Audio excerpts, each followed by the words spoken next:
I don't think anger is the right word to describe today now that the news is broken. And frankly, this is like an ongoing story. It seems like there's potentially more cancellations and studio closures we'll learn about in the coming days.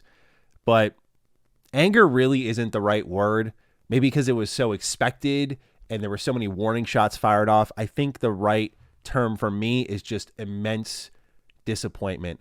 The leadership core at Xbox has absolutely failed these teams, not because we're talking about canceled projects and what could have been.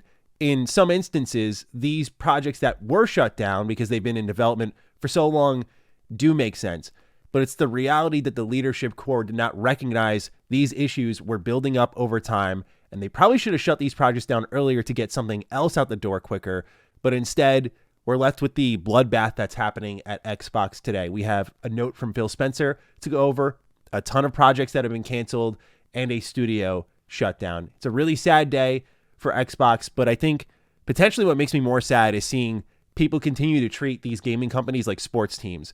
It's totally fine to love Xbox, right? Like, I adore Xbox. I grew up with it. It was like my first real console when I think about it. I did have an N64, but I remember going out to Best Buy with my dad and buying it, and it came with NFL Fever. It came with Oddworld Munch's Odyssey. Like, I have strong Xbox memories right down to the core of my childhood. I was always an Xbox guy growing up. There is a way to separate the two and to stop cheering, especially for this brand, like a sports team and jabbing back and forth in this console war bullshit. It's awful, man. And look what it's led us to. Because we continue to hear, as we'll read in this note, we're doing great. We're doing great, but we're laying you off. Ridiculous. So let's read this tone-deaf letter from Phil Spencer and then get into the tough news. Today, we are sharing decisions that will impact colleagues across our organization to position gaming for enduring success and allow us to focus on strategic growth areas. We will end or decrease work in certain areas of the business and follow Microsoft's lead in removing layers of management to increase agility and effectiveness. Out of respect for those impacted today, the specifics of today's notifications and any organizational shifts will be shared by your team leaders in the coming days. So like I said, still an ongoing story. And the other thing worth noting here is they're clearly trying to obfuscate the information as best they can, because I think this is much worse than we already know. That is my read of the situation. And there's a reason why it's being staggered out and it's not one fell swoop. There's a reason why they're trying to spread this out, because I think it's a lot more than we understand. Continuing on, I recognize that these changes come at a time where we have more players, games, and gaming hours than ever before. No note on sales, by the way. Our platform, hardware, and game roadmap has never looked stronger. The success we're currently seeing is based on tough decisions we've made previously. We must make choices now for continued success in future years, and a key part of that strategy is the discipline to prioritize the strongest opportunities. We will protect what is thriving and concentrate effort on areas with the greatest potential while delivering on the expectations the company has for our business. This focused approach means we can deliver exceptional games and experiences for players for generations to come. Prioritizing our opportunities is essential, but that does not lessen the significance of this moment. Simply put, we would not be where we are today without the time, energy, and creativity of those whose roles are impacted. These decisions are not a reflection of the talent, creativity, and dedication of the people involved. Our momentum is not accidental. It is the result of years of dedicated effort from our teams. HR is working directly with impacted employees to provide severance plan benefits, including pay, healthcare coverage, and job placement resources to support their transition. Employees whose roles were eliminated are encouraged to explore open positions across Microsoft Gaming where their applications will be given priority review. This is exactly from the second paragraph down, the Microsoft experience. There's a reason why they're a $3 trillion company. They make a lot of money, and then they make cuts, and they make even more money to give themselves an even bigger earn. That is how they operate. So literally the blatant admission of, we're laying you off, but you can come back probably under a contract, so we have to pay things like benefits to you, and we're going to save more money and get the same talent.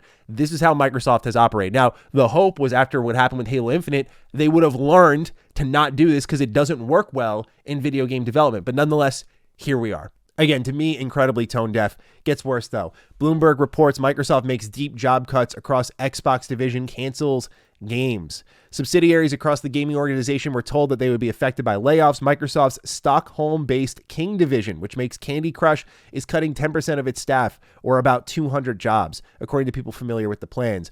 Other European offices, such as ZeniMax also began cutting employees early Wednesday, said the people who asked not to be identified because they were not authorized to speak to the press. News of further job cuts trickled out slowly as other units of Microsoft Gaming, such as Call of Duty maker Raven Software, also announced workforce reductions.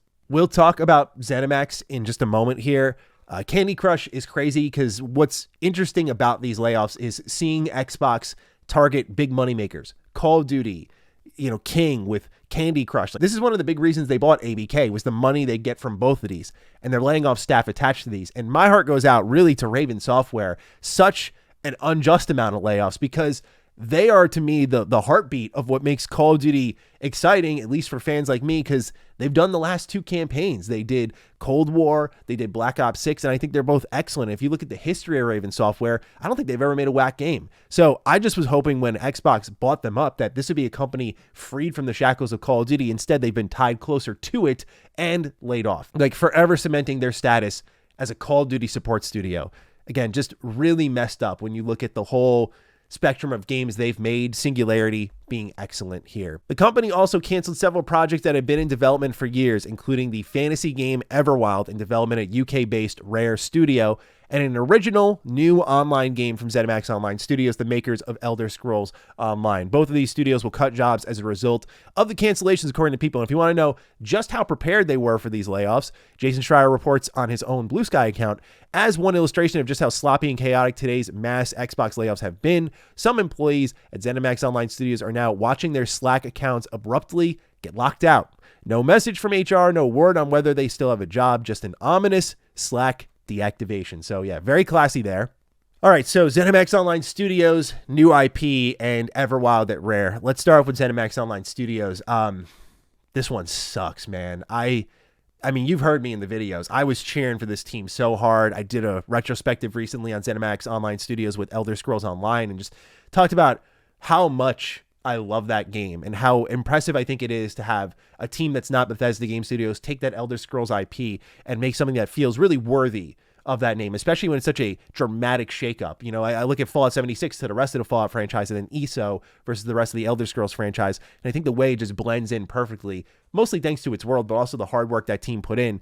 They earned their right to go and do something on their own. Now, we don't know what the status of the project was. We don't know if they were really in development hell, but they kept hiring up for this game. It was like 400 plus people working on it for 5+ years. And so it could have been one of those projects that we'll talk about with the initiative in Perfect Dark, where it's spinning its wheels for a while and it's still years out and the investment might not be worth it. But as a fan of ZeniMax Online Studios, my heart goes out to them.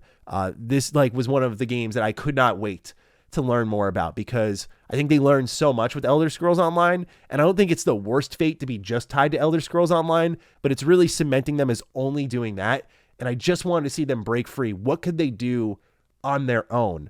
To know that that's no longer going to be the case, to know that ZeniMax Online Studios is just forever the ESO developer. They rolled in teams that they shut down from Bethesda like Alpha Dog and Roundhouse into ZeniMax Online, likely to help accelerate what was happening with this new IP.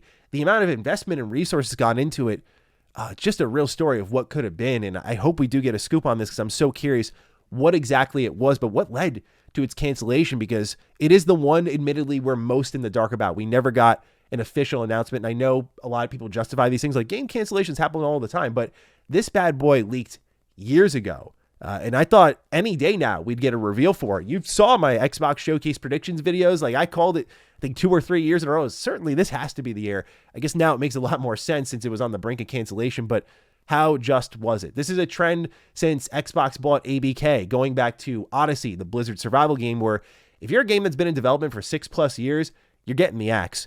That gets into Everwild. Everwild was announced in 2019. Definitely one of the biggest Xbox mysteries, but also a game that people were cautiously and understandably excited for. Rare has something with Sea of Thieves, but Rare is not known for games like Sea of Thieves. But now, just kind of like with ESO and ZeniMax Online Studios, it looks like Rare's identity is going to exclusively be, for a long while, Sea of Thieves. What we're getting into and why these layoffs and studio closures and game cancellations are so unfortunate to me is not just because of what could have been, but also the message it sends. It sends the message that this is like a stagnant company. This is the status quo moving forward. You get your Sea of Thieves from Rare, and that's it. You get your Elder Scrolls Online from ZeniMax Online Studios, and that is it. And there is not that excitement anymore of, oh, Xbox and Microsoft with all this money and buying these teams that have so much potential, what could they make out of it? They're taking the safe choice every step of the way to create this, quote, sustainable business, which is hilarious given the profits that they've seen, not just in Xbox, but Microsoft as a whole, that this is how they're trying to make things sustainable by taking less risks, and I don't think that makes gaming better. But Everwild does fall in that category of unsurprising, but this also goes to how I opened the video. This is where I think leadership failed Everwild and Rare. It's clear from the outside looking in, this wasn't working out. You don't reveal a game in 2019 and disappear until now, and things are going well. Things are exciting. We're making a ton of progress. That is just not how it goes. It is up to the leadership team to identify this issue and be like, we need to figure something else out now, start from scratch or retool, repivot, whatever it may be. That is my read of the situation, is how leadership has failed a lot of these teams to readjust them or reorient them.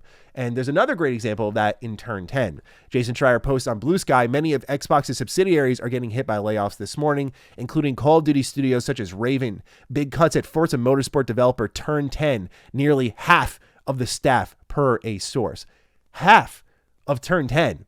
You realize how unbelievable that is? Forza Motorsport has been, while it's not like the sexiest game, or it's certainly not a game I play much or talk about, has been part of the Xbox identity since like its very beginning. And the idea that Turn 10 has been reduced so much that it just might, we don't know for sure, but it just might be like a support team. It might support, say, something like Forza Horizon 6. It's what I talked about in our video last week when the layoffs first started to leak.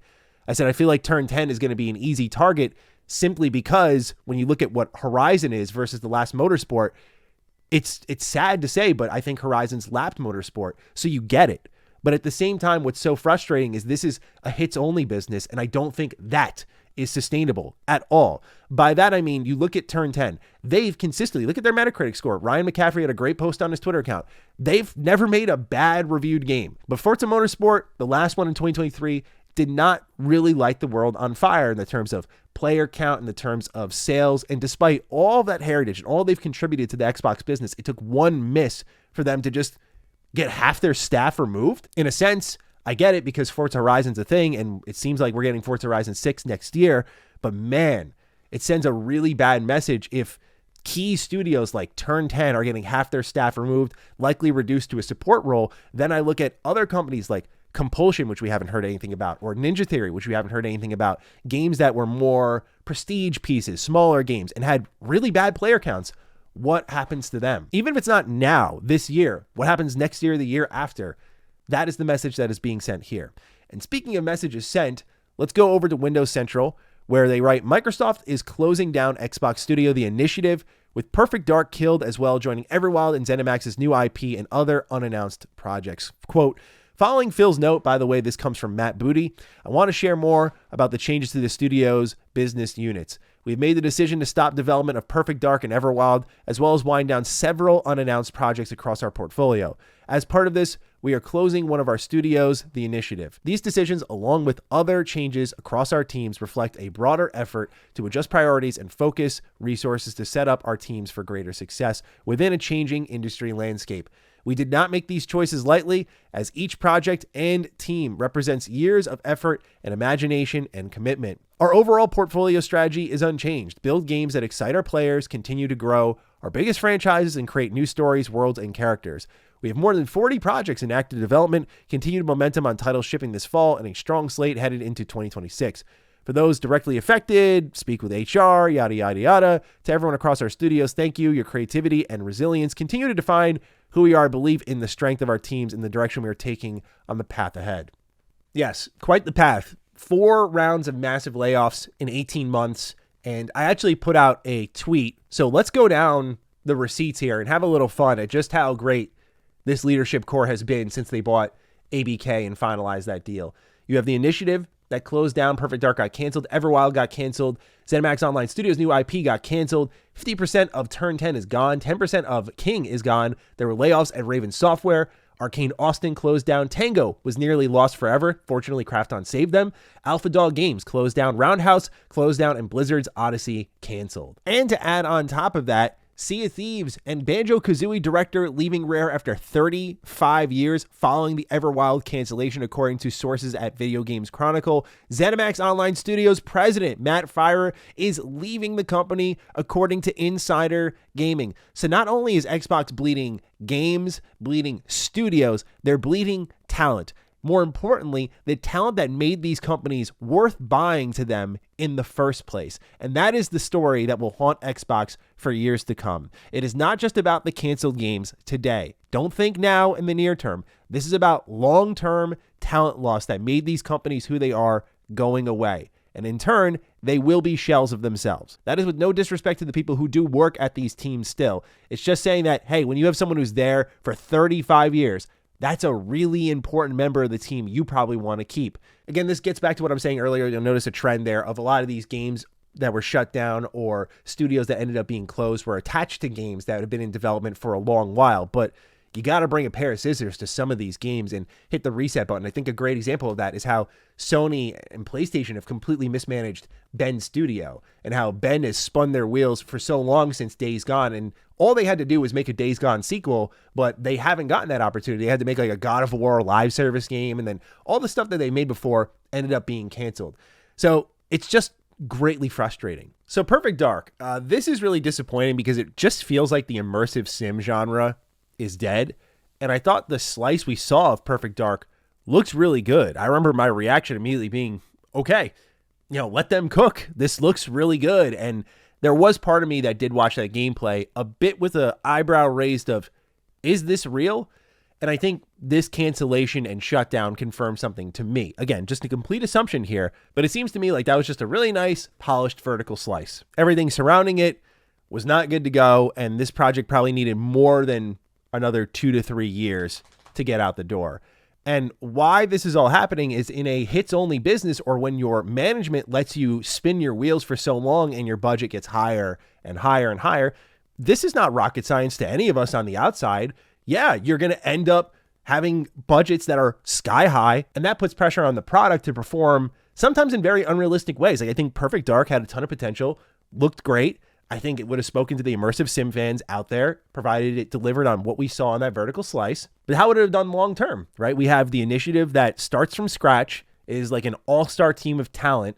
That whole squad pretty much leaves, and then they start replacing that team. I think over half that team left. And I remember covering it being very like, what's going on here is not okay. Remember the Xbox fans out there like breathing down my neck and borderline harassing me over it.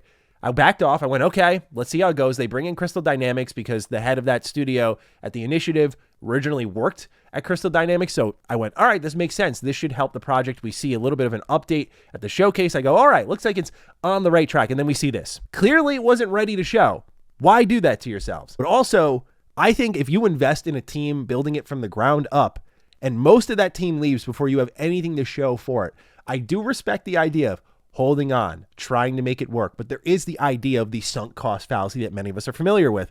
It's just not worth continuously investing in something that isn't working. It's time to pivot. But instead, we keep trying to brute force Perfect Dark and trying to make it work. And here we are now with no game to show for it. Oh my God, thousands of dollars wasted. And of course, worst of all, a ton of people with nothing to show for it, no jobs, and a lot of wasted time. It's frustrating. And as I've said before, with these mass layoffs, how do you expect people to want to get into game development, especially when you don't see accountability at top, whether it be Xbox or Bungie, and the list goes on.